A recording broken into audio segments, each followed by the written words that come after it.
السلام علیکم ورحمۃ اللہ تعالی وبرکاتہ۔ مرکز اہل سنت جامعہ رضویہ منظر اسلام کے یوٹیوب چینل ہم سبق درس نظامی میں آپ کا خیر مقدم ہے۔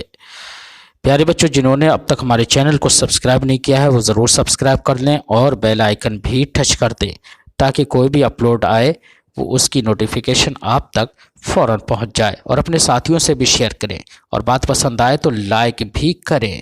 اب آپ کے سامنے شرح تہذیب کی تلخیص جو امداد اللبیب لفہم التہذیب کے نام سے ہے، اس کتاب کو پڑھائیں گے مفتی محمد قمر صاحب۔ آپ ان کو بغور سماعت فرمائیں۔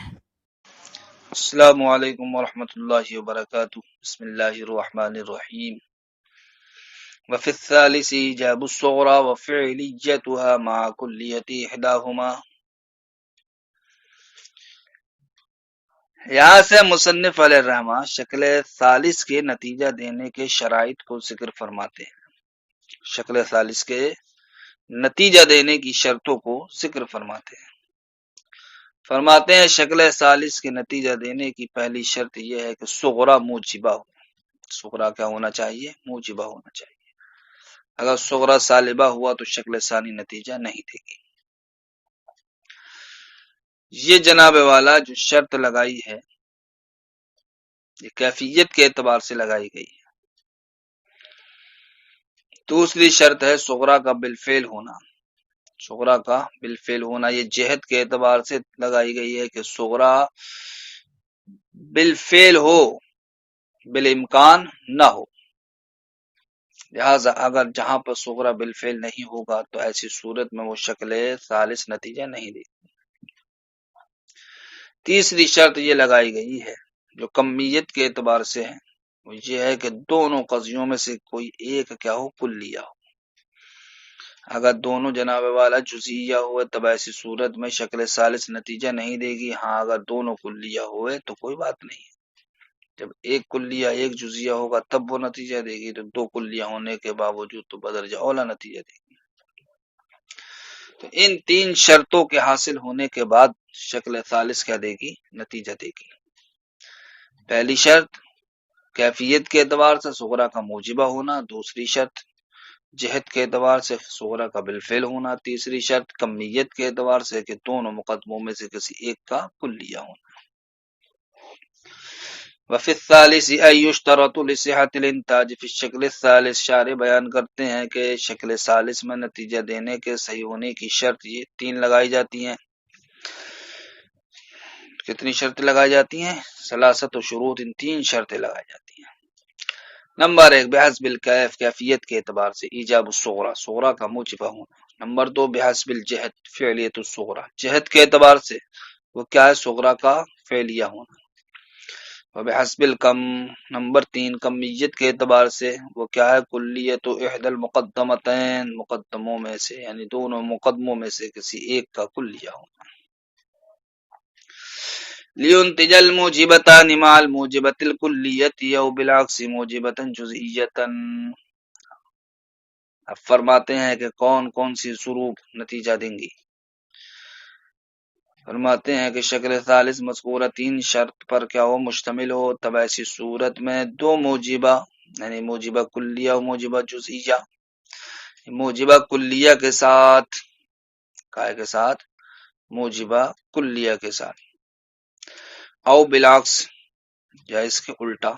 اس کے الٹے میں جناب والا ایک صورت ہے، صغرا موجبہ کلیہ ہو کبرا موجبہ جزئیہ کے ساتھ، کبرا موجبہ جزئیہ کے ساتھ۔ تو یہ جناب والا کائے کا نتیجہ دیں گی؟ یہ موجبہ جزئیہ کا نتیجہ دیں گی۔ یہ تینوں ضربے موجبہ جزئیہ کا نتیجہ دیں گی۔ کیا کہا ہے وہ تینوں ضربے؟ کہ صغرا موجبہ کلیہ ہو کبرا موجبہ کلیہ کے ساتھ، صغرا موجبہ جزئیہ ہو کبرا موجبہ کلیہ کے ساتھ، اور تیسری ہے صغرا موجبہ کلیہ ہو کبرا موجبہ جزئیہ کے ساتھ، کبرا موجبہ جزئیہ کے ساتھ۔ یہ تینوں ضربے جناب والا موجبہ جزئیہ کا نتیجہ دیں گی۔ لیُنتج الموجبتان، تاکہ دو موجبہ یعنی کہ صغرا موجبہ کلیہ والموجبۃ الجزیہ اور صغرا موجبہ جزیہ کس کے ساتھ، مع الکبری الموجبۃ الکلیہ، کبرا موجبہ کلیہ کے ساتھ. یعنی پہلی جو ضرب بنے گی وہ یہ ہے کہ صغرا موجبہ کلیہ ہو، کبرا بھی موجبہ کلیہ ہو. دوسری ضرب جو بنے گی وہ یہ ہے کہ صغرا موجبہ جزئیہ ہو، کبرا موجبہ کلیہ ہو. او بالعکس، یا اس کے الٹا ہوگا. وَعَلَمَ أَنَّ الْمُرَادَ بِالْعَكْسِ هَا هُنَا ضَرْبٌ وَاحِدٌ فقط. آپ جان لیجئے کہ یہاں پر عکس سے مراد کیا، صرف ایک ضرب ہے. ایسا نہیں ہے کہ آپ نے جو پہلے دو احتمال نکالے کہ صغرا موجبہ کلیہ کے ساتھ، صغرا موجبہ جزیہ موجبہ کلیہ کے ساتھ، اب آپ اس کا الٹا کر کے دو احتمال نکالیں، نہیں. اسی کی وضاحت کر دی شارح نے کہ یہاں پر عکس سے مراد صرف ایک کیا ہے، ضرب ہے. اب وہ کیا ہے، وَأَنْ تَكُونَ الصُّغْرَى الْمُوجِبَةُ الْكُلِّيَّةُ، تو وہ یہ ہے کہ صغرا موجبہ کلیہ ہو، مع الکبری الموجبۃ الجزئیہ، کبرا موجبہ جزئیہ کے ساتھ. فالمفہوم من قوله، تو مفہوم یا معنی مصنف کا قول لیُنتج الموجبتان مع الموجبۃ الکلیہ وبالعکس، اس کا معنی و مفہوم کیا نکل کے آیا، ثلاثۃ اضرب، تین ضربیں، منتجۃ للموجبۃ الجزئیہ، جو موجبہ جزئیہ کا نتیجہ دیں گی، جو موجبہ جزئیہ کا نتیجہ دیں گی. اب اس کی تفصیل فرما رہے ہیں اور مثالیں دے رہے ہیں. الصغرى الموجبۃ الکلیۃ مع الکبری الموجبۃ الکلیہ، صغرا موجبہ کلیہ و کبرا موجبہ کلیہ کے ساتھ، جیسا کہ ہمارا قول کل فرس حیوان وکل فرس ساحل، نتیجہ نکلے گا فبعض الحیوان ساحل. شکل ثالث کی پہچان تو آپ جانتے ہی ہیں کہ حد اوسط دونوں میں موضوع کی جگہ ہو، اور یہاں پر جناب والا حد اوسط دونوں میں موضوع کی جگہ ہے، وہ ہے لفظ فرس. تو نتیجہ نکل کے آئے گا فبعض الحیوان ساحل، تو بعض حیوان کیا ہیں، ساحل ہیں. دوسری ضرب ہے صغرا موجبہ جزیہ کبرا موجبہ کلیہ کے ساتھ، جیسے کہ ہمارا قول بعض الحیوان فرس، صغرا موجبہ جزیہ ہے. وکل حیوان حساس، ہر حیوان کیا حساس ہے. فبعض الفرس حساس، تو بعض گھوڑے کیا ہیں، حساس ہیں. تیسری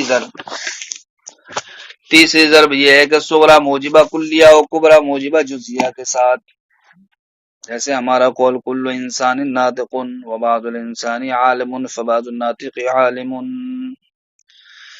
دیکھیں یہاں پر جناب والا صغرا موجبہ کلیہ کبرا موجبہ کلیہ کے ساتھ، صغرا موجبہ جزیہ کبرا موجبہ کلیہ کے ساتھ، صغرا موجبہ کلیہ کبرا موجبہ جزئیہ کے ساتھ. یہ تینوں ہی ضربیں جناب والا موجبہ جزئیہ کا نتیجہ دیں گی. ومع السالبۃ عطف علی قوله مع الموجبہ، اور سالبہ کلیہ کے ساتھ، یعنی صغرا موجبہ کلیہ موجبہ جزئیہ، یہ سالبہ کلیہ کے ساتھ نتیجہ کائے گا دیں گے، سالبہ جزئیہ کا. فرماتے ہیں ومع السالبۃ عطف علی قوله مع الموجبہ، اس کا عطف کیا گیا ہے مصنف کے قول مع الموجبہ پر.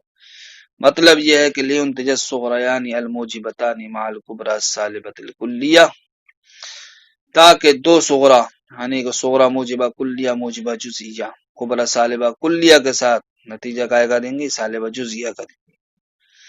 آگے کا اول کلیۃ، اس کا عطف ہے مصنف کا قول الموجبتان، یعنی کہ صغرا موجبہ کلیہ نتیجہ دے گی مع الکبری السالبۃ الجزئیہ، صغرا کبرا سالبہ جزئیہ کے ساتھ کہے گا سالبتاً جزئیتاً، سالبہ جزئیہ کا. فہذہ ثلاثۃ اضرب، تو یہ بھی جناب والا تین ضربیں ہوئیں جو سالبہ جزئیہ کا نتیجہ دیں گی، جس سے ہم کو پتہ چلا کہ شکل ثالث کی 6 ضربیں نتیجہ دیتی ہیں، 3 موجبہ جزئیہ کا اور 3 سالبہ جزئیہ کا. یہ الگ بات ہے کہ 6 ضربوں کا نتیجہ کیا ہوتا ہے، جزئیت پر مشتمل ہوتا ہے اور کلیت کا کوئی بھی نتیجہ نہیں دیتی.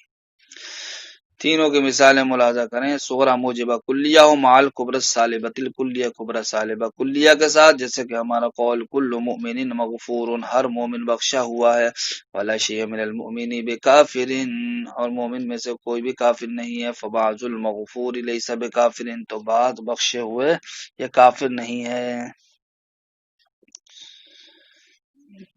دوسری مثال صغرا موجبہ جزیہ ہو کبرا سالبہ کلیہ کے ساتھ، جیسے کہ ہمارا قول بعض المؤمن متورعون، بعض مومن کیا ہیں؟ متقی ہیں، ولا شیء من المؤمن مشرک، اور مومن میں سے کوئی بھی مشرک نہیں ہے، فبعض المتورع لیس بمشرکن، تو بعض متقی مشرک نہیں ہے۔ تیسری ضرب کی مثال کہ صغرا موجبہ کلیہ ہو مع الکبرى السالبۃ الجزئیہ، کبرا سالبہ جزئیہ کے ساتھ، جیسا کہ ہمارا قول کل مجتہد محبوب، ہر محنتی پیارا ہے، وہ بعض المجتہد لیس بخائب، اور بعض محنت کرنے والے گھاٹے میں نہیں ہیں، فبعض المحبوب لیس بخائب، تو بعض محبوب گھاٹے میں نہیں ہے یا ناکام ہونے والے نہیں ہیں۔ فضروب الشکل الثالث بحسب الواقع ستۃ، فضروب الشکل الثالث بحسب الواقع ستۃ، تو جناب والا شکل ثالث کی ضروب کتنی ہے؟ واقع کے اعتبار سے 6 ہیں، اور آپ نے ما قبل میں جانا تھا کہ ہر شکل کتنی چاہتی ہے؟ 16 ضربیں چاہتی ہے، تو پھر 6 نتیجہ کیوں دے رہی ہے؟ وجہ وہی ہے کہ 6 ضربیں ایسی ہیں جو شکل ثالث کی تینوں شرائط پر کھری اترتی ہیں، اس کے علاوہ کسی بھی شکل کے اندر وہ شرائط تمام کے تمام نہیں پائے جاتے ہیں، اس لیے 6 ضربیں صرف نتیجہ دیں گے، باقی ضربیں ساقط ہو جائیں گی۔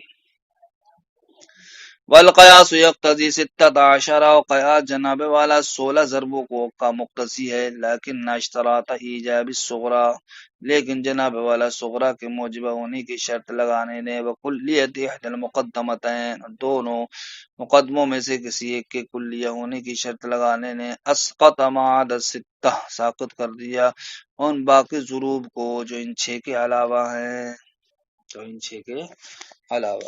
السلام علیکم ورحمۃ اللہ۔